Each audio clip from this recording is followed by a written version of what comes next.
Kita turun ke angka 4 atau 5%, sehingga investasi akan naik dan akan menumbuhkan trust juga dari para calon-calon investor. Lalu ini yang perlu kita garis bawahi. Kita ingin akses untuk logistik harus terkoneksikan sehingga distribusi bisa menurun. Lalu untuk UMKM, ini memang PR kita ke depan juga. Kita ingin memperbanyak inkubasi sehingga UMKM kita bisa naik kelas. Kita dampingi dari A sampai Z. Kita dampingi dari packagingnya, dari brandingnya, dari marketing ownernya. Setelah selesai, kita dampingi lagi permodalannya. Setelah selesai, kita dampingi lagi untuk bisa mendapatkan off-taker. Terima kasih. Yang Bapak sampaikan itu tadi saya kira itu sangat normatif. Seharusnya begitu. Di lapangan, Pak, investasi itu sulit loh, Pak. Prosedurnya bertele-tele, ada konflik of interest di mana pejabat yang urus itu misalnya harus mendapat sesuatu tapi disalurkan lewat si A. Itu laporan yang masuk ke saya. Ada urusan harusnya diinvestasikan untuk rakyat, itu malah disentralisasi ke negara, dibuat PT sendiri lalu diurus sendiri, rakyatnya tidak kebagian. Nah itu yang sering saya dapat laporan dari berbagai tempat. Minta izin misalnya untuk UMKM misalnya berapa? Perlu 24 meja, Pak, untuk mendapat izin UMKM. Pertanyaan saya, instrumen hukum apa yang Pak Imin bisa sediakan untuk menjawab itu semua? Selesai.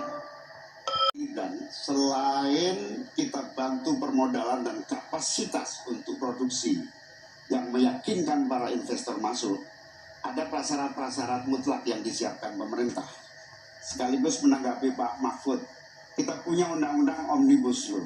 Kita punya sistem baru yang lebih efektif dan ramah terhadap investasi. Tetapi sekali lagi, pemerintah terlampau lambat dalam mengimplementasikan itu semua. Sehingga harus kita selepet supaya lebih cepat lagi menyediakan sarana dan prasarana bagi percepatan izin. Berbelit-belitnya izin saya setuju, menjadi penyebab utama trust itu hilang. Nah, kita harus membenahi pada wilayah pemerintahan kita yang harus memberikan satu sarana infrastruktur yang memadai. Saya setuju, logistik menjadi salah satu kunci pentingnya. Logistik yang menyambungkan antara kebutuhan murahnya angkut barang sehingga investasinya. Untuk selanjutnya Pak Hieronymus Owa, kami mohonkan untuk mengambil undian, mengetahui huruf apa yang akan muncul.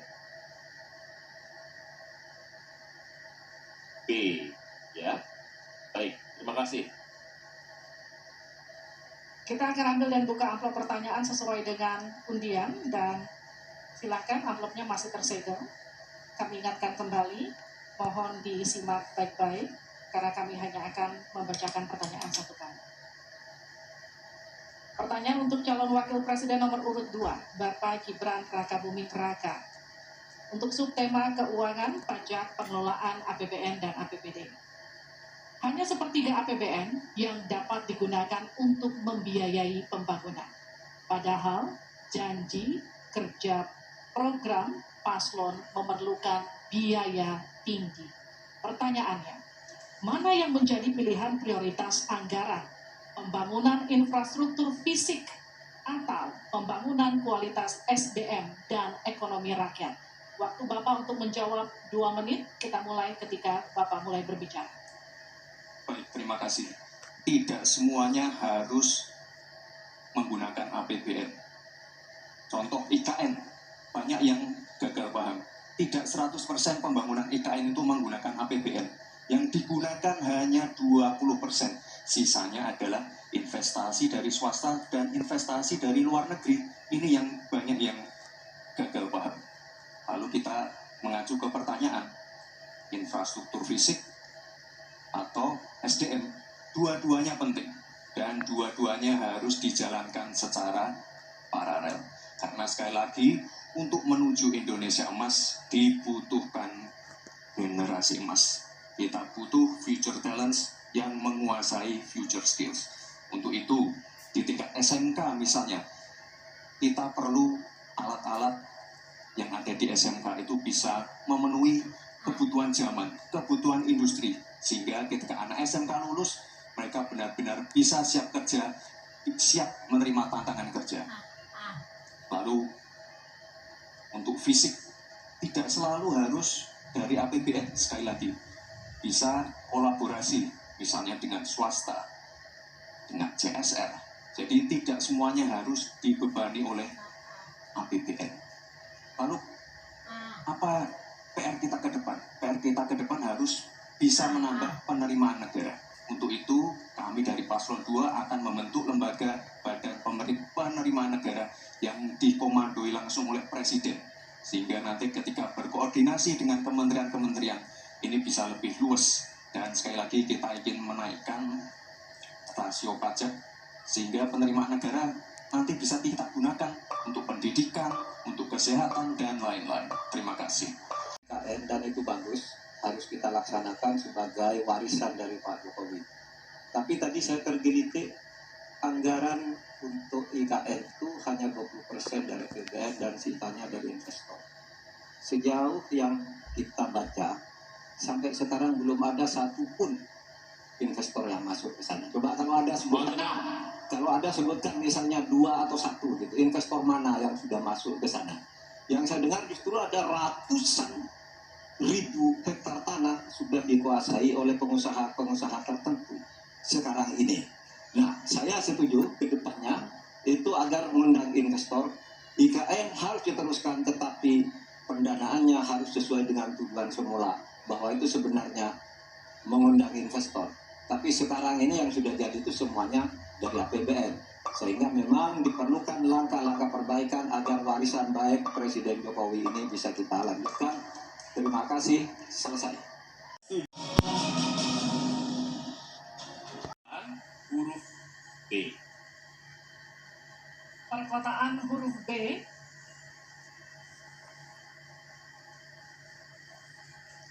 Kita akan buka amplop pertanyaan yang masih disegel.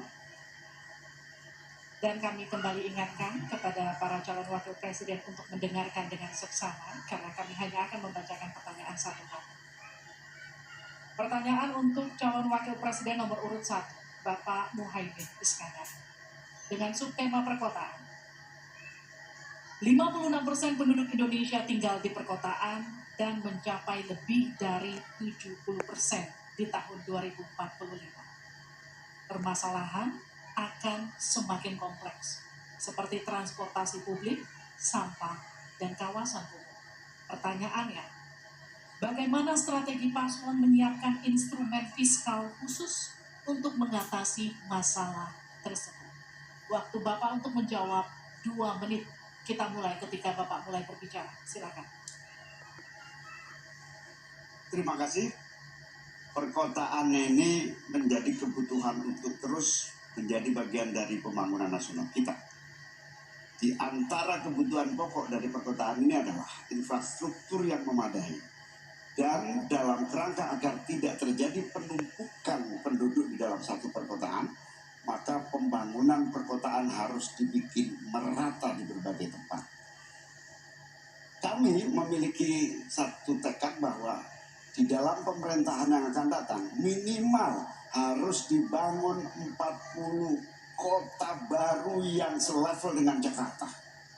Dengan kemampuan menampung jumlah penduduk, memberikan sarana dan prasarana yang memadai, sekaligus kemampuan untuk terjaganya lingkungan yang memungkinkan untuk sehat, termasuk kehidupan yang memberikan kenyamanan bagi seluruh penduduknya, di mana perumahan tidak terlampau jauh dari pusat-pusat pekerjaan, di mana akses pendidikan bisa sampai pada yang dibutuhkan. Sementara fiskal yang dibutuhkan, kita harus pandai-pandai mengambil prioritas. Sekali lagi, kita bukan setuju atau tidak setuju IKN. Yang paling penting adalah prioritas kepemerataan dan keadilan agar terbangun kota-kota sehingga sarana air bersihnya terwujud. Balikpapan kasihan, Banjarmasin kasihan, Pontianak kasihan. Karena apa? Kota-kota ini dalam waktu singkat bisa kita sulap menjadi lebih baik. Karena apa? Fiskal yang kita sediakan di kita adilkan di masing-masing perkotaan. Terakhir, bahwa perkotaan membutuhkan pendanaan, kita harus libatkan investasi swasta yang kita beri kepercayaan lebih baik lagi. Terima kasih. Pengen bangun kota selevel Jakarta tapi nggak setuju sama IKN. Tapi ya monggo lah ya, nggak apa-apa. Yang jelas untuk permasalahan perkotaan kita harus menggarap transportasi umumnya. Kita pastikan transportasi umum ini aman, nyaman, terutama bagi kaum disabilitas, lansia, dan anak-anak. Lalu kita pastikan transportasi umum ini ada digitalisasinya. Sekarang kan sudah ada teman bus. Nah ini harus kita replikasi di beberapa kota juga. Lalu untuk mungkin di level-level kota kecil kita pakai skema buy and the service sehingga masyarakat bisa mencoba menggunakan transportasi umum secara gratis. Lalu untuk masalah umum, nah ini perlu kolaborasi BSPS dari Kementerian PUPR, RTLH dari Pemda dan juga CSR dari swasta. Terima kasih. Harap tenang. Terima kasih. Waktu Anda masih tersisa? Cukup. Ya. Selanjutnya calon wakil presiden nomor urut 3, Bapak Mahfud MD untuk menanggapi. Waktu untuk menanggapi 1 menit, Bapak. Kita akan mulai ketika Bapak mulai berbicara. Silakan. Ya, Kak Imin, saya agak kaget juga mau membangun 40 kota selevel Jakarta. Ya, apa itu bisa dilaksanakan 5 tahun Bapak menjadi presiden dan wakil presiden? Berapa kota dalam 5 tahun? Ini IKN aja sudah puluhan tahun baru dilaksanakan. Itu pun yang investasi baru dalam bentuk janji, belum ada yang melaksanakan. Nah gitu kan. Lalu saudara 40, luar biasa menurut saya, 40 kota selevel Jakarta yang sudah metropolitan seperti itu. Lalu juga pembiayaannya menurut Pak Muhaimin, kalau nanti kita untuk 40 kota itu pembiayaannya itu APBN, APBD, atau perlukah lembaga khusus seperti tadi ditanyakan oleh panelis melalui moderator. Ini perlu dijawab dulu agar semuanya tidak spekulatif. Selesai. Seperti Jakarta itu memiliki standar upaya sampai menuju Jakarta, di mana tentu kota-kota yang potensial cukup disentuh dengan beberapa anggaran yang menumbuh kembangkan. Misalnya Pontianak, 1 tahun cuma 1 triliun.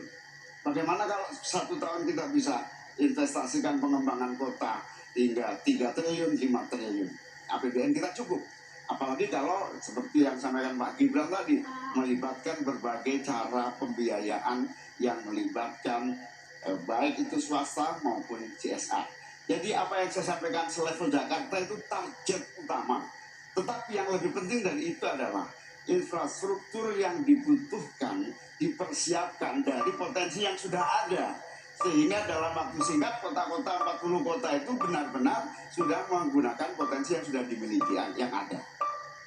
Biaya infrastruktur pada proyek strategis nasional sebesar 2.385 triliun rupiah dari APBN. Sementara untuk infrastruktur sosial seperti sanitasi dan air bersih masih memprihatinkan. Pertanyaannya, bagaimana strategi paslon untuk memastikan penyediaan infrastruktur sosial tanpa membebani keuangan daerah? Waktu Anda untuk menjawab 2 menit. Kita akan mulai ketika Anda berbicara. Silakan. Baik, terima kasih.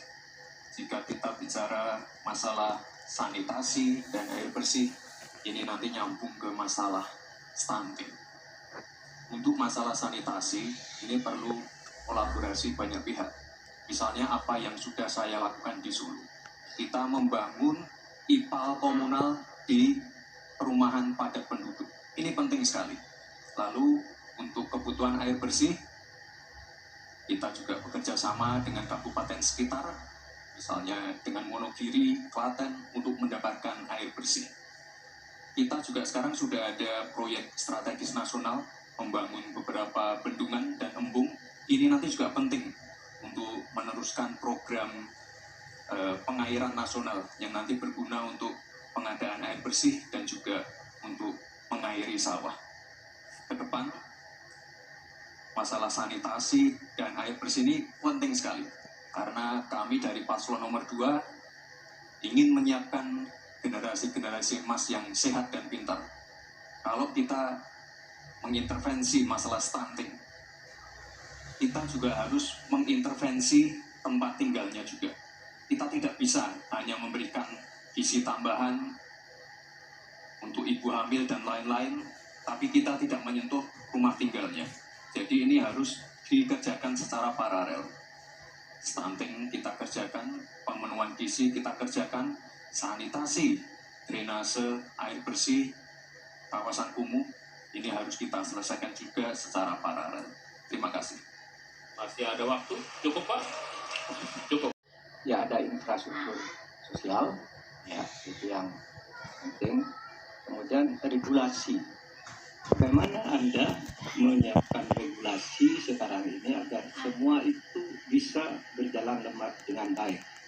Nah, kalau infrastruktur fisik mungkin sih bisa saja dia UKT dari APBN, APBD, gitu ini.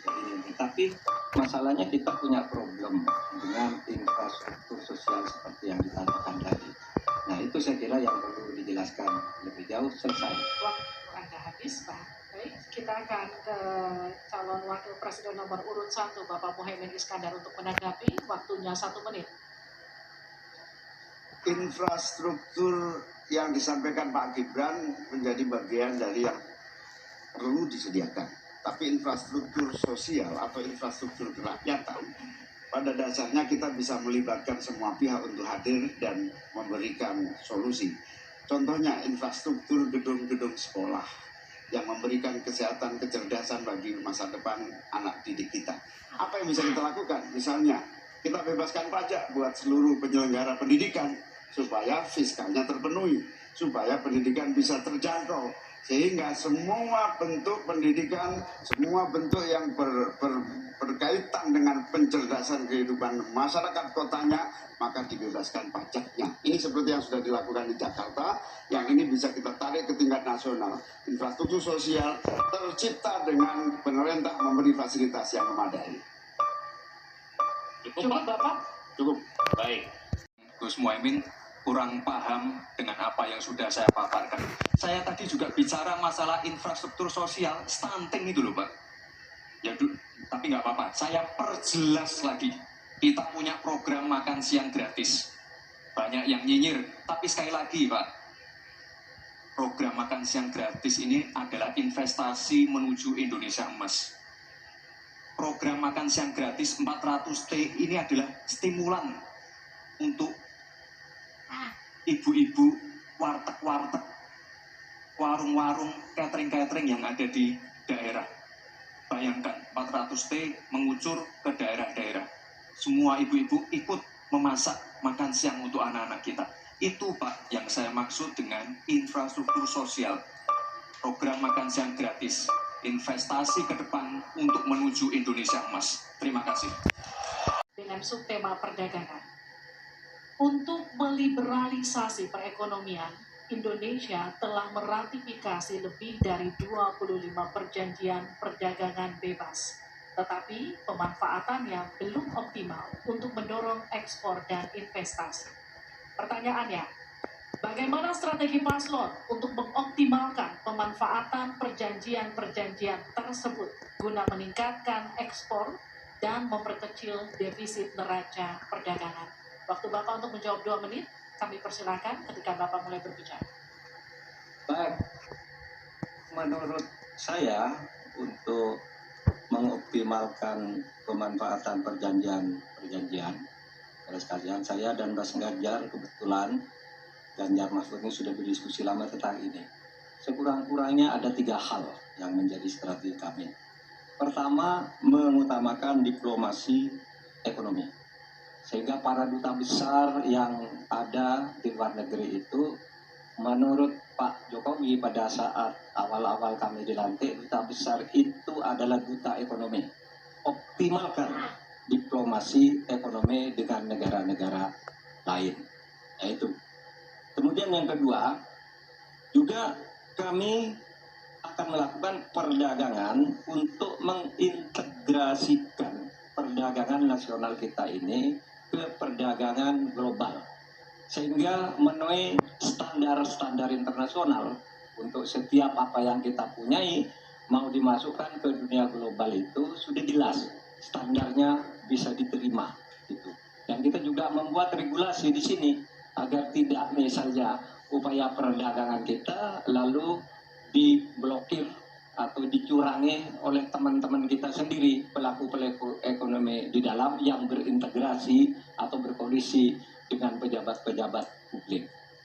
Kemudian, saudara kalian, kami akan mengutamakan penguatan ekonomi nasional agar ekonomi nasional itu juga bisa tumbuh ke dalam, sehingga nantinya masuk dengan strategi kedua tadi, bahwa kualitas barang dagangan kita itu bisa diterima di luar negeri dan produktif, sehingga juga tidak susah misalnya untuk diterima oleh dunia internasional. Saya kira itu bagian strategi yang sudah kami diskusikan dan selesai. Sebagai pemasaran itu normatif ya. Ini sudah menjadi pengetahuan umum. Yang paling penting itu adalah bagaimana nyelepet para diplomat berubah wajah menjadi pemasar-pemasar yang tangguh. Diplomasi pemasaran yang ekspansif itu tidak kita miliki. Karena memang seluruh cara kerja diplomasi kita masih politik dan sangat normatif. Yang kedua, kita bisa hadir di dalam dunia perdagangan global kalau kualitas produksi di dalam negeri kita juga punya standar yang baik. Saya sampai hari ini sangat prihatin. Kita tidak ada satupun yang terus mengupgrade secara masif kualitas dan standar, semuanya kayak dibiarkan tumbuh sendiri-sendiri gitu. Tidak ada satu gerakan yang lebih terstruktur, baik dari Menteri Perdagangan, Menteri Koperasi UKM, dalam satu gerakan meningkatkan kualitas berstandar internasional. Cukup Bapak? Harap tenang. Selanjutnya kita akan ke calon wakil presiden nomor urut 2, Bapak Gibran Rakabuming Raka, untuk menanggapi. Waktunya 1 menit, silakan. Baik, terima kasih. Paslon nomor 1 dan 3 sudah bicara masalah diplomasi. Saya akan memberikan solusi yang konkret aja. Paling konkret, hilirisasi. Kita jangan mau lagi mengirim barang mentah. Kita harus mampu meningkatkan nilai tambah dalam negeri. Saya kasih contoh nikel. Dulu sebelum ada hilirisasi, kita ekspor hanya 3 miliar US dollars. Sekarang setelah hilirisasi bisa menjadi 33 miliar US dollars. Ini saya baru bicara masalah nikel loh Pak. Belum bicara masalah tembaga, boksit, timah, dan lain-lain. Konkret, jelas, singkat, padat, jelas. Terima kasih. Waktu Anda masih tersisa? Cukup. Cukup Bapak? Cukup. Diplomasi itu normatif. Mohon tenang. Sebenarnya, saudara sekalian, kalau diplomasinya selama tidak, saya kira sistem rekrutmen diplomat sekarang ini harus ditinjau ulang. Dulu diplomat kita tuh bagus. Ya sekarang ini kadang-kala ada titipan dari partai. Kalau belum dari partai belum masuk itu tidak disahkan, di DPR partai ini belum masuk. Nah sesudah bertugas nggak jelas, dia nggak ngerti, nggak punya pengertian dasar-dasar diplomasi. Sehingga kalau saya diberi kewenangan, nah nanti diplomasi ini diatur kembali lah rekrutmennya itu betul-betul orang yang memenuhi syarat. Nah soal hilirisasi itu sudah masuk sebenarnya Mas Gibran. Saya tadi kan bicara soal penguatan ketahanan ekonomi nasional. Itu di dalamnya memang sudah ada hilirisasi dan industrialisasi yang aman lingkungan. Itu selesai. Dan sebelum kita memulai segmen ini, kami mau mengucapkan apresiasi yang setinggi-tingginya kepada semua hadirin yang ada di sini. Suasana cukup kondusif. Adalah ahli hukum. Saya ingin bertanya bagaimana regulasi untuk carbon capture and storage. Cukup? Cukup Bapak? Baik. Baik. Silakan Bapak Mahfud untuk menjawab. Waktu Anda untuk menjawab adalah 2 menit. Kita akan mulai ketika Bapak mulai berbicara. Silakan. Baik, Mas Gibran yang terhormat, regulasi itu kalau orang ahli regulasi itu tidak harus spesifik satu persatu itu, kecuali proyek pembuatan regulasi itu sudah ada, ya. proyek peringatan restorasi sudah ada, kita harus lagi baru dibuat regulasinya bagaimana. Bagaimana cara regulasinya? Satu, membuat naskah akademik dulu, naskah akademiknya.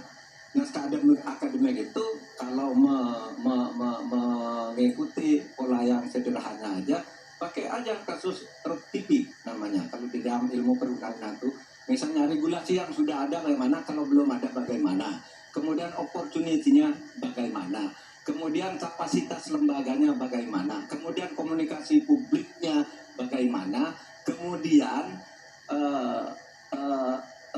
ideologisnya bagaimana. Itulah yang disebut PROCP dan prosedur tentu saja. Nah itu yang akan kita buat. Kalau saya ditanya bagaimana mengatur soal regulasi undang-undang tentang karbon dan sebagainya, bukan hanya karbon dan itu. Jadi itu yang akan kita lakukan. Tetapi sebenarnya ya, yang terpenting itu bagi saya apapun yang akan kita bangun itu kan harus ada sistem pengawasan keuangan. Barangkali Mas Gibran sudah tahu atau belum tahu juga karena ini baru. Pada tanggal 9 Desember kemarin itu sudah ada sebuah sistem SIPD namanya, Sistem Informasi Pemerintahan Daerah, yang itu mengaitkan dengan APBN dan sebagainya, sehingga ada pengawasan terhadap uang itu mulai dari perencanaan, pelaksanaan sampai evaluasi dan sebagainya. Nah itu saya kira pedoman utamanya. Selesai. Cukup. SIPD ya tentu saya tahu Pak. Saya kan wali kota Pak. Saya pasti pakai SIPD untuk perencanaan anggaran kami Pak. Tapi kembali lagi ke pertanyaan saya Pak. Pak Prof Mahfud menjawab 2 menit. Tapi pertanyaan saya belum dijawab sama sekali Pak. Apa regulasinya Pak untuk carbon capture and storage? Simple sekali Pak pertanyaan saya Pak. Mohon dijawab Pak. Dijawab sesuai pertanyaan yang saya tanyakan Pak. Nggak perlu ngambang kemana-mana Pak. Terima kasih. Baik, cukup ya Pak ya. Kita lanjutkan. Silakan Pak Mahfud. Jadi begini Mas Gibran, di dalam ilmu hukum, misalnya saya tanya kepada Anda sekarang ya, bagaimana cara membuat aturan tentang antariksa nasional? Anda pasti tidak tahu. Jawab sekarang coba kalau pasti tidak tahu.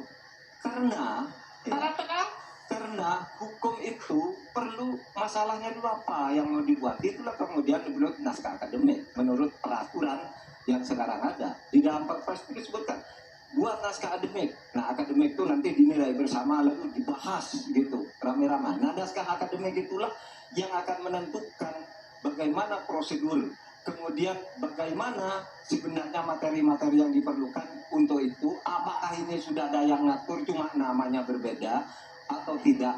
Nah itu semua kalau Anda tanya gimana sih cara membuat peraturan, ya gampang, sesederhana itu aja. Kalau Anda ditanyakan hal baru, jadi buat naskah akademik, kita diskusikan. Nah itu sebuah prosedur karena Anda bicara membuat hukum. Selesai.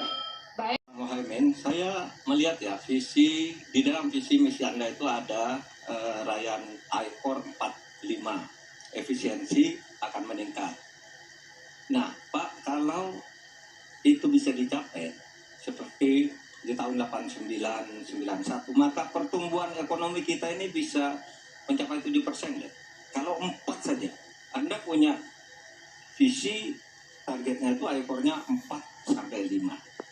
Padahal pertumbuhan dengan 4 saja itu bisa 7% pertumbuhan ekonomi nasional. Sehingga dengan demikian saya kok jadi ingin tahu kenapa di dalam visi misi Anda tingkat pertumbuhan yang ditargetkan hanya 5 sampai 65. Kok tidak berani 7? Kalau 4 apalagi sampai 5, seharusnya berani sampai 7. Selesai. Silakan, waktu Anda 2 menit. Terima kasih. Kalau membuat target pertumbuhan bisa saja 7-8% bisa saja.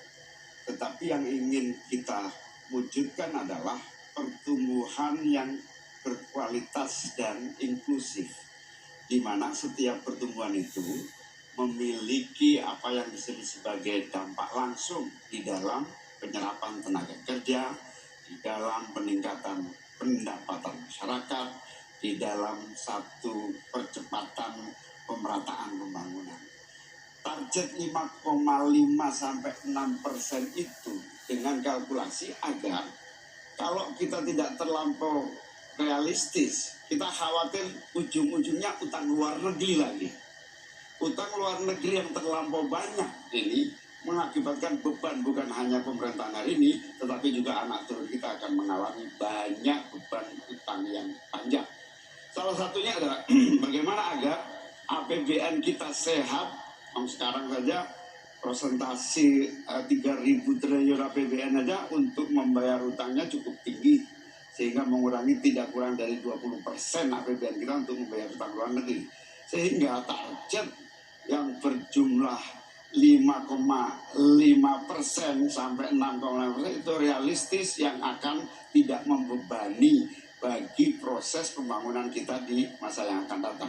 Di sisi yang lain, kita pasti tahu bahwa salah satu syarat-syarat pertumbuhan yang bisa sehat itu adalah apabila investasi yang masuk juga tidak menjadi beban baru bagi pembangunan nasional kita. Apa beban baru itu? Yaitu tingginya tanggungan bunga-bunga yang harus, terutama kalau utang G2G, yang menjadi beban berat bagi APBN kita hari ini dan di masa-masa yang akan datang. Mahfud itu mentargetkan pertumbuhan ekonomi kita itu 7%. Itu hitung-hitungannya mudah. Tadi saya sudah sebut di pertama. Betapa saya menyelamatkan korupsi yang diurus kantor langsung saya aja 677 triliun. Itu kalau dibagi ke UMKM itu luar biasa. Kemudian yang ditemukan oleh ICW sejak tahun 2014 yang sudah inkrah korupsi itu berapa? 233,7 triliun.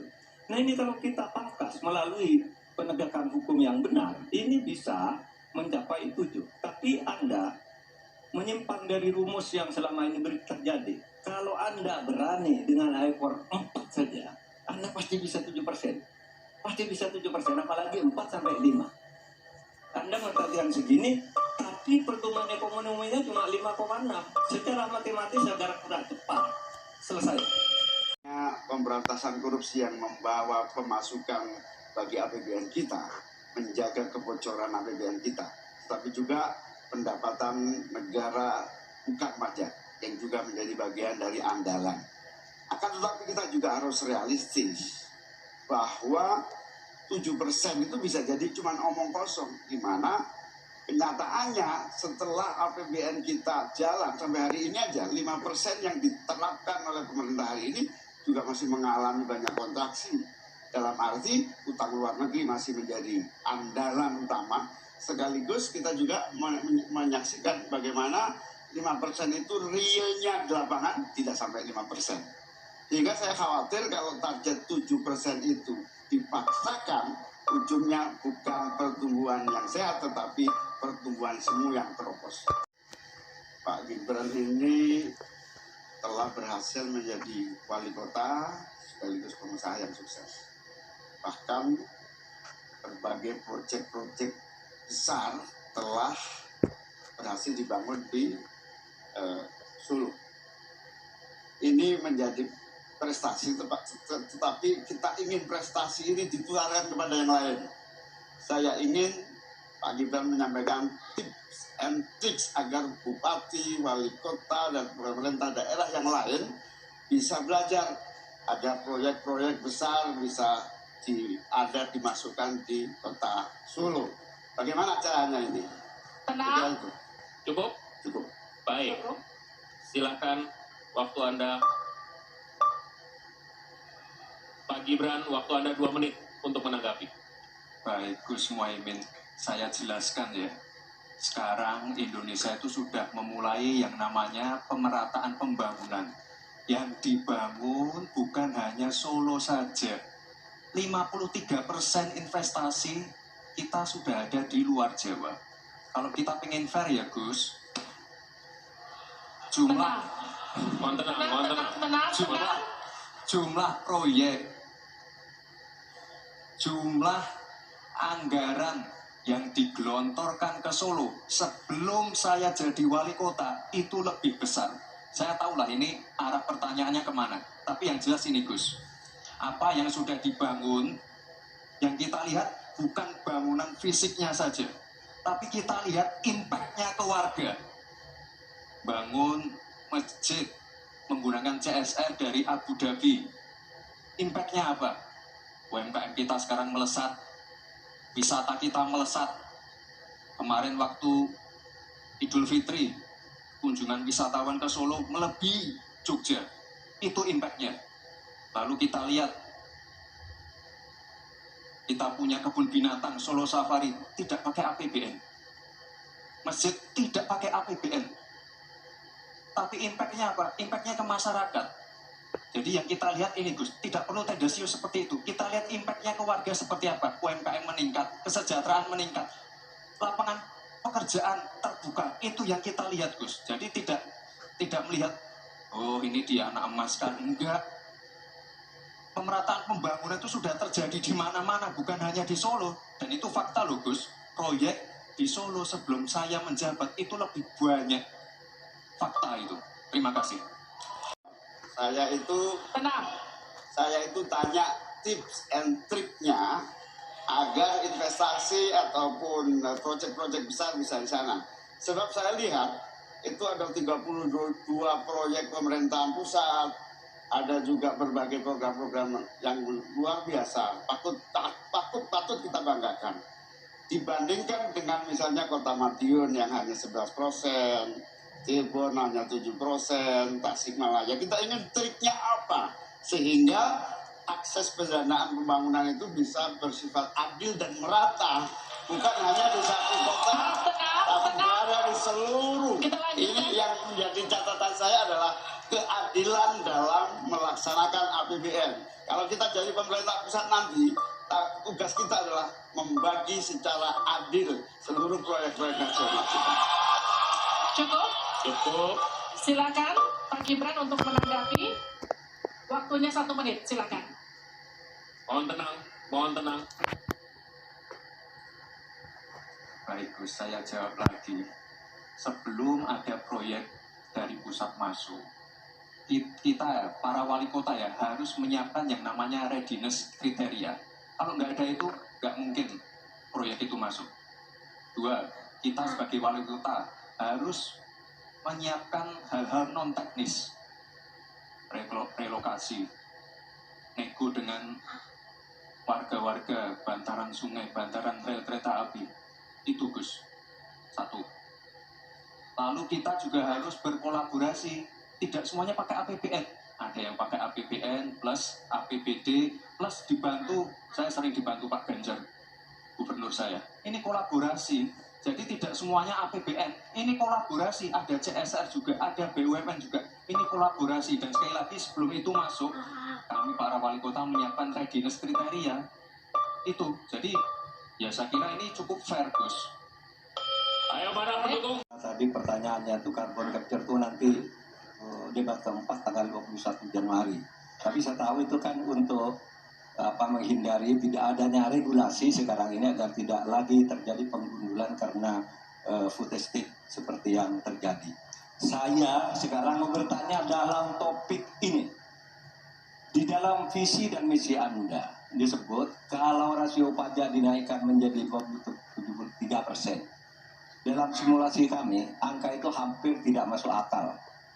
Karena pertumbuhan ekonomi bisa 10. Padahal selama ini pertumbuhan ekonomi 5-6 gitu. Itu kalau Anda bisa menaikkan rasio pajak sampai segitu bisa 10%. Lalu bagaimana Anda mau menaikkan pajak? Orang mau insentif pajak aja orang nggak ngambil. Terima kasih. Assalamualaikum warahmatullahi wabarakatuh. Waalaikumsalam warahmatullahi. Silakan cawapres nomor urut 2 untuk menjawab, waktu Anda 2 menit. Prof Mahfud, yang namanya menaikkan rasio pajak dan menaikkan pajak itu beda. 1. Gimana caranya menaikkan penerimaan pajak atau menaikkan rasio pajak? Saya tadi sudah bilang di segmen sebelumnya, kita akan membentuk badan penerimaan pajak, dikomandoi langsung oleh Presiden, sehingga akan mempermudah koordinasi dengan kementerian-kementerian terkait. Itu. Jadi DJP dan Bea Cukai akan dilebur jadi satu, sehingga fokus dalam penerimaan negara saja, tidak akan mengurusi lagi masalah pengeluaran. Lalu sekali lagi digitalisasi penting. Saya melihat di Kementerian Keuangan juga sudah menyiapkan, tapi mungkin aplikasinya masih pada tahap testing and enrichment. Kita melihat sudah ada Tercos core tax system yang akan disiapkan. Ini nanti akan mempermudah proses bisnis, mempermudah proses administrasi, memperbaiki pelayanan pajak. Misalnya sekarang nanti ketika sistemnya itu keluar, ketika kita akan melaporkan SPT tahunan, kita tidak perlu lagi mengisi dan menghitung karena sistemnya sudah pre-populated, sehingga tinggal klik, tinggal konfirmasi, selesai. Mempermudah. Lalu untuk masalah pertumbuhan ekonomi, Pak, tadi saya bicara masalah hilirisasi, bicara masalah investasi. Sekali lagi, Pak, tadi saya baru bicara masalah nikel, kita belum bicara masalah tembaga, boksit, timah, tembaga, bioetanol, bioaftur, biodiesel. Oh, kita kalau serius ya Pak ya, kita benar-benar bisa menjadi raja energi dunia Pak. Tapi kita harus serius dan harus fokus dan harus ada keberlanjutan dan penyempurnaan. Matur nuwun Prof. Mahfud. Penerimaan pajak dan tax ratio. Anda bicara 23%. 23% dari apa ini? Kalau Anda bicara bahwa beda antara penerimaan pajak dan rasio atau tax ratio pajak. Kan kalau persen kaitannya dengan PDB. Apa 23% dari APBN atau apa? Kalau 23% dari APBN itu salah. Karena sekarang aja sudah 82%. Dengan tax ratio sekarang hanya 10,5, sumbangan terhadap APBN itu 20%. Saya ingin tanya, 23% itu dari apa? 23% dari PDB atau dari APBN atau apa untuk menaikkan pajak? Hati-hati loh, rakyat itu sensitif kalau pajak dinaikkan. Karena kita sudah berkali-kali nawarkan tax amnesty, juga tidak jelas hasilnya. Kemudian tax pajak itu, insentif pajak sudah ditawarkan oleh pemerintah. Benar tidak Pak yang mau? Karena diperas-peras juga jadi alat nego di kantor pajak. Nah oleh sebab itu ini harus jelas 23% dari apa selesai. Silakan. Menaikkan pajak Pak itu beda. Kita ini tidak ingin berburu di dalam kebun binatang. Kita ingin memperluas kebun binatangnya. Kita tanami, binatangnya kita gemukkan. Artinya apa? Membuka dunia usaha baru. Sekarang NPWP, yang punya NPWP ini baru 30%. Artinya apa? Kita harus melakukan intensifikasi dan ekstensifikasi. Saya tahu pasti pada negatif thinking. Kita tidak akan memberatkan UMKM yang di bawah omsetnya 500 juta. Pajaknya 0. Pengen modal 200 juta pur tanpa agunan. Nggak ada yang memberatkan, Pak. Terima kasih. Pak Mahfud yang saya hormati, pemasukan negara itu salah satunya adalah dari kepemilikan lahan yang luas. Banyak kepemilikan lahan yang berlebihan. Akumulasi kekayaan hanya di segelintir orang dan selalu menjadi topik yang belum pernah selesai sampai hari ini. Pertumbuhan ekonomi yang tinggi hanya dinikmati oleh segelintir orang karena akses kepemilikannya juga terbatas. Pemerataan menjadi kata yang tidak bermakna. Maka saya ingin pendapat Pak Mahfud, bagaimana mewujudkan keadilan sosial dimulai dari pemerataan kepemilikan tanah, akses, dan lahan. Karena kalau sampai hari ini begitu, maka tidak akan pernah ada kemampuan rakyat untuk mengakses modal ekonomi. Terima kasih. Baik, silakan Pak Mahfud untuk menjawab. Waktu Anda untuk menjawab 2 menit, kami persilakan Bapak. Caimin, itu diskusi sudah lama. Sejak zaman Bung Karno itu dulu mengeluarkan undang-undang land reform, redistribusi lahan tadi. Yang sampai sekarang itu tidak jalan meskipun undang-undangnya masih berlaku. Kenapa? Lagi saya katakan, ini pada aparat, pada kedisiplinan kita, pada penegakan hukum kita. Itu masalahnya sebenarnya. Coba sekarang ini kalau data yang pernah saya dengar dari Pak Prabowo beberapa tahun lalu, 1% penduduk menguasai 75% lahan. 99% penduduk berebut mengelola hanya 20% lahan sisanya. Memang timpang. Oleh sebab itu, upaya-upaya pemerataan itu harus terus dilakukan. Nah, caranya, saya sebelum masuk ke caranya tadi, caranya tentu kita lihat fakta yang ada di lapangan. Betapa sekarang ini banyak lahan itu diperoleh secara kolusi yang tidak jelas. Saya pernah dikritik, Pak, kenapa ini pemerintah ini sekarang kok lahannya tidak jelas? Diserahkan ke orang semua, rakyat tidak kebagian. Saya tanya, mana daftar lahan? Saya minta ke Kementerian Pertanian. Oh, ini dibuat tahun sekian, ini tahun sekian, ini tahun sekian, tahun sekian. Saya tahu di mana masalahnya dan siapa yang membuat ini. Ini yang harus ditertibkan. Apalagi sekarang lahan-lahan ini tiba-tiba diduduki orang. Diduduki orang sampai puluhan tahun, negara diam aja. Bahkan mau diberi ampun. Kemarin itu, diberi pengampunan pajak. Saya bilang, ini harus pidana, masuk. Itu dia menguasai tanah 22 tahun tidak bayar pajak lalu diberi ampun asal mulai baik-baik kembalikan seandainya pajak anda bisa, saya bilang. Nah sekarang dia ini sudah masuk pidana dan sudah inkrah. Nah itu saya kira jalan yang keluarnya itu kedisiplinan kita menegakkan aturan. Satu hal saja, yaitu harus ada political will, kemauan politik yang sungguh-sungguh, sekaligus memanfaatkan instrumen hukum yang memadai. Saya ingat debat Pilpres 5 tahun yang lalu, berapa? Tenang. Stop. Ada lagi pertanyaan? Atau ini waktu Anda untuk memberikan jawaban, waktunya 2 menit. Oke.